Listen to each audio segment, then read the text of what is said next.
El título que darás al libro que publicarás sobre mi voluntad será este: El reino de mi divina voluntad en medio a las criaturas. Libro del cielo, llamada a las criaturas al orden, a su puesto y a la finalidad para la que fueron creadas por Dios.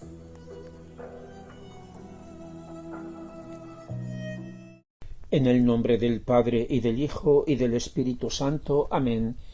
25 de julio del 2024. Mis queridos hermanos, en estos últimos encuentros hemos contemplado la pedagogía divina en Luisa y el desarrollo del don del divino querer, que a partir de los primeros pasos iniciales cada vez más ha de ser nuestra vida, la cual empieza con la consagración de nuestra voluntad al Señor, o sea, la entrega total de nuestra voluntad a la suya. Es darle todo para que Él tome posesión de todo lo que somos, de todo lo que tenemos y de todo lo que hacemos. Eso es fundirnos en Jesús. Esa es la primera parte, morir a nosotros mismos, entrar con los hechos en la verdad de nuestra nada.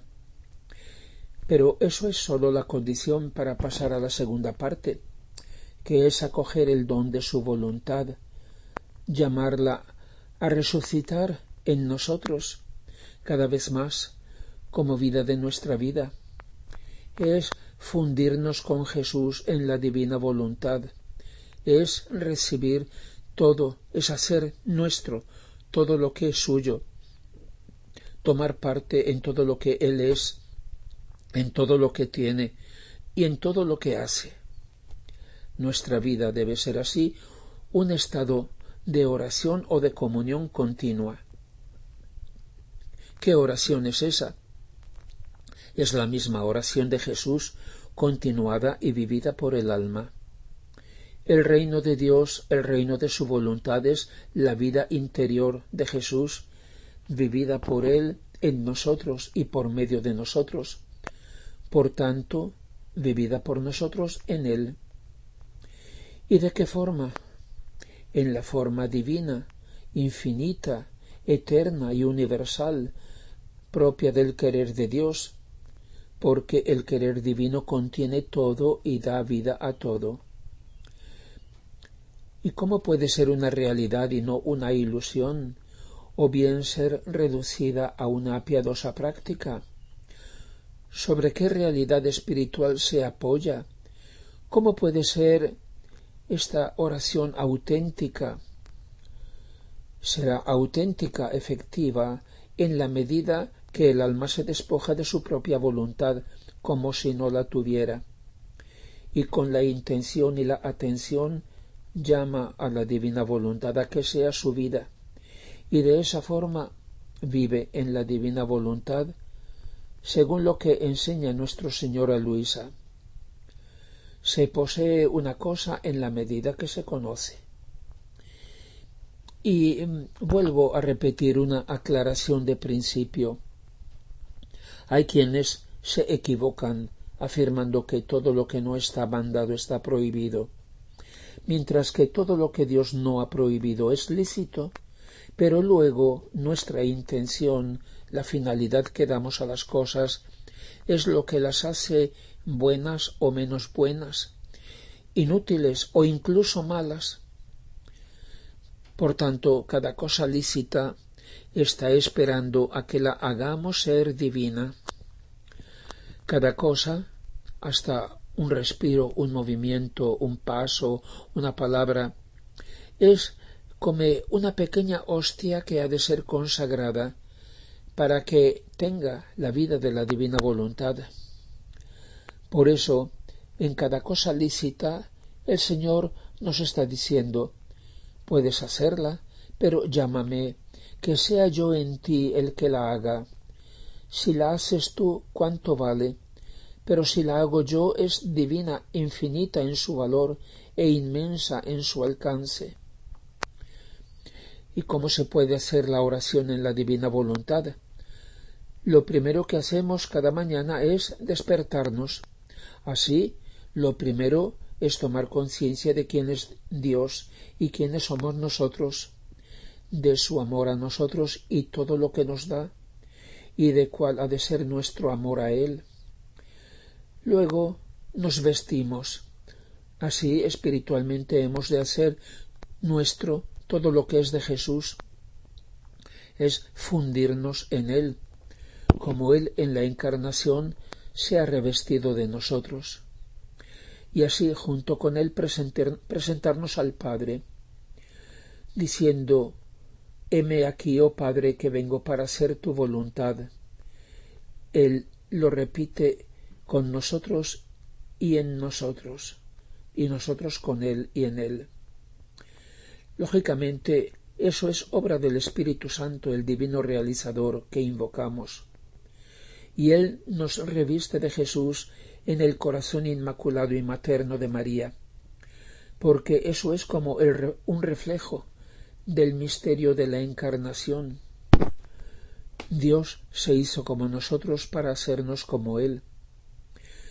Por tanto, pedimos a la Santísima Virgen que nos vista como hace una mamá con su niñito, como hizo Raquel, que vistió a su hijo Jacob con la ropa y hasta con el perfume del hijo mayor Esaú, para que su padre anciano lo confundiera con el primogénito y le diera la bendición reservada a él. Por eso no debe faltar cada mañana el renovar nuestra consagración a María, la renovación del testamento de amor de Jesús antes de morir. Mujer, he ahí a tu hijo. Mamá, he ahí a tus hijos. Después de vestirnos y prepararnos, podemos ir a nuestro trabajo, a nuestras ocupaciones.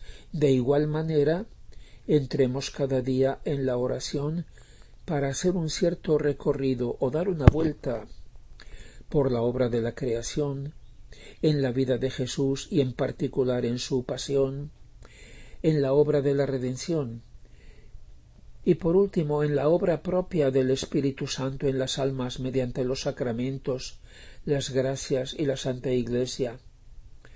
Son nuestras propiedades que visitar, hacerlas nuestras para encontrar en ellas el amor divino a nosotros y corresponderle de parte nuestra y de todos. En eso consiste el famoso girar o pasear en la divina voluntad. De algún modo ya lo hacemos, por ejemplo, recorriendo los misterios del rosario. Debemos darnos cuenta de lo que hacemos, del por qué lo hacemos. ¿Y qué precedentes podemos hallar de este modo de orar en la historia sagrada, o sea, en la divina revelación y en la experiencia espiritual de la Iglesia?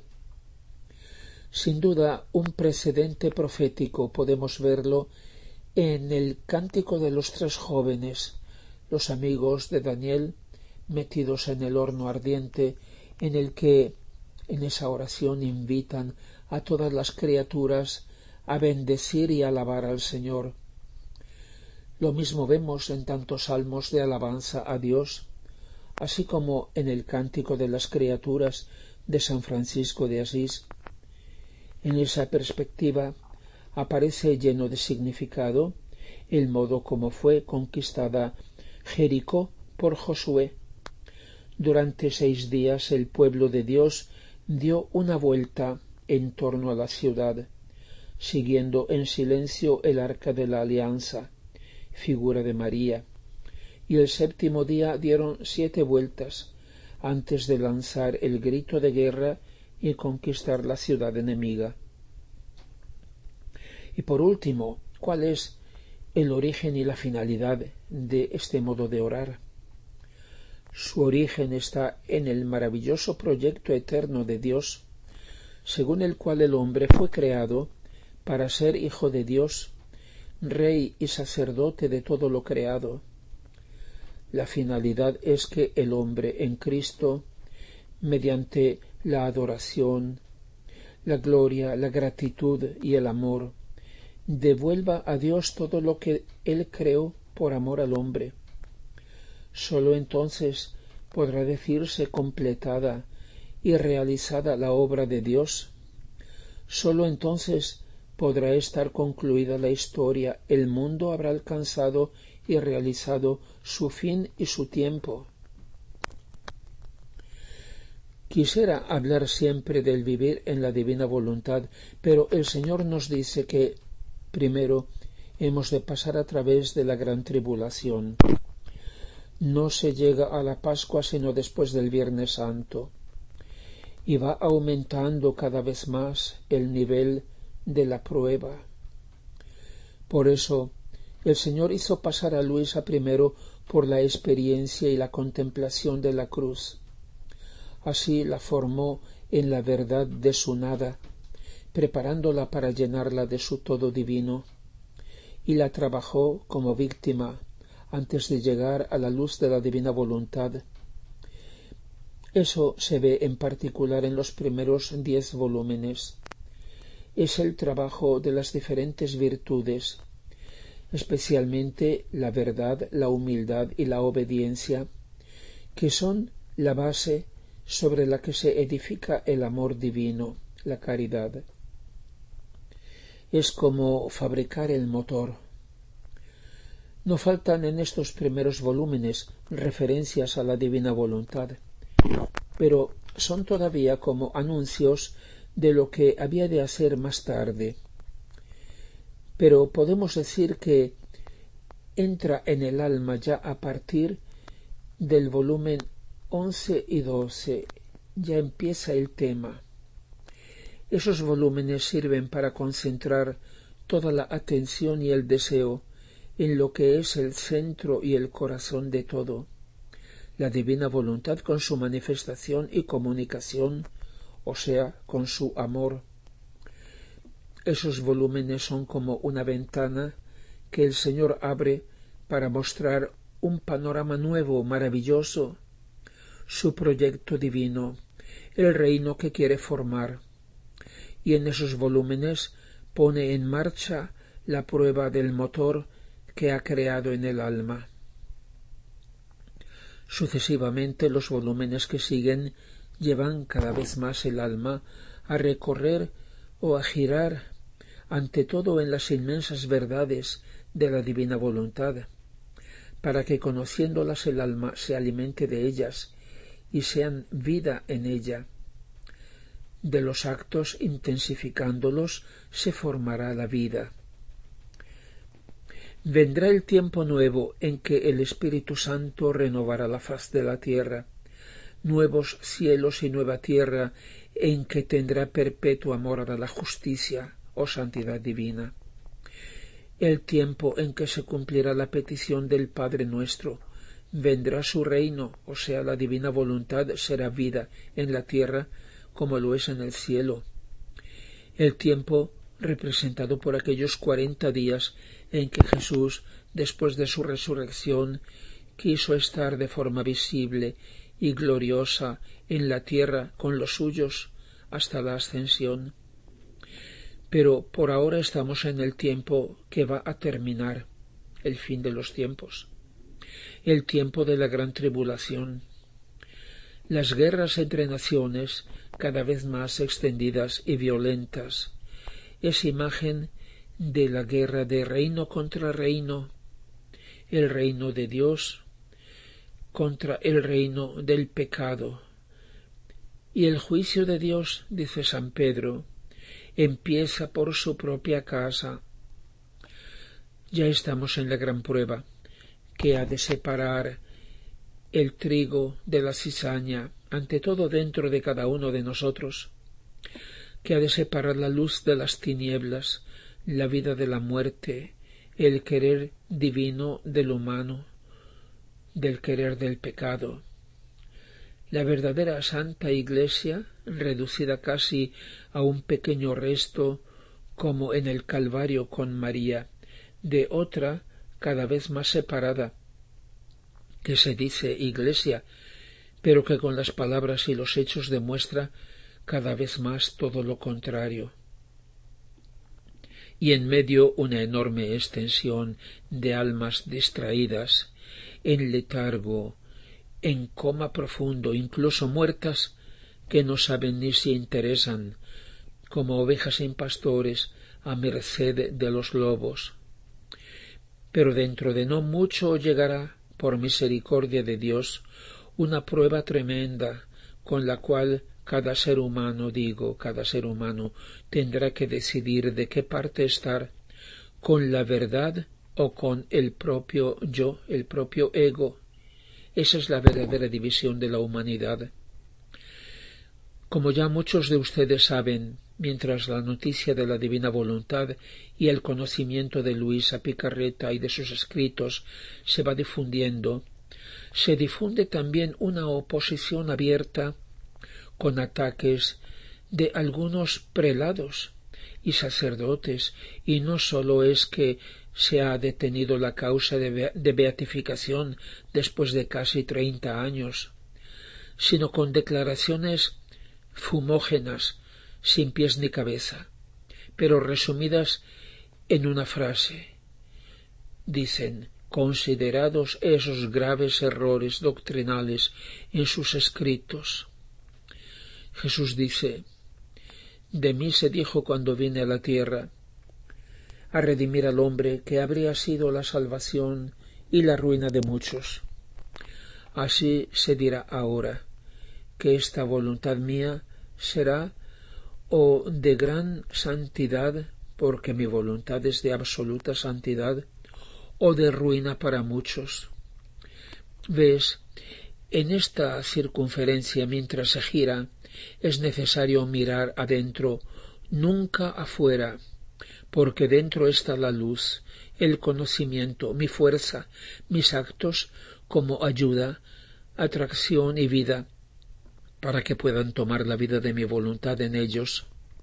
Afuera no hay nada de todo eso. Encontrarán las tinieblas y caerán en el abismo. Son palabras del Señor en el volumen 16. Jesús es la señal de contradicción a quienes, aprovechándose de su autoridad, que no es lo mismo que magisterio, declaran errores doctrinales o cosas que no están bien en los escritos. Jesús dice de nuevo, como en la Pasión: si he dicho mal, dime en qué, pero si no, ¿por qué me golpeas? Es evidente que hablan sin haber leído como se debe. Luisa puede decir como Jesús: mi doctrina no es mía, sino de aquel que me ha enviado. Si uno quiere hacer la voluntad de Dios, reconocerá si esta doctrina viene de él o si yo hablo por mi cuenta. El Señor ha dicho: no tengáis miedo. ¿Miedo de la verdad? La verdad permanece infinitamente por encima de nuestras cabezas. El problema no está en los escritos, sino en la conciencia de las personas.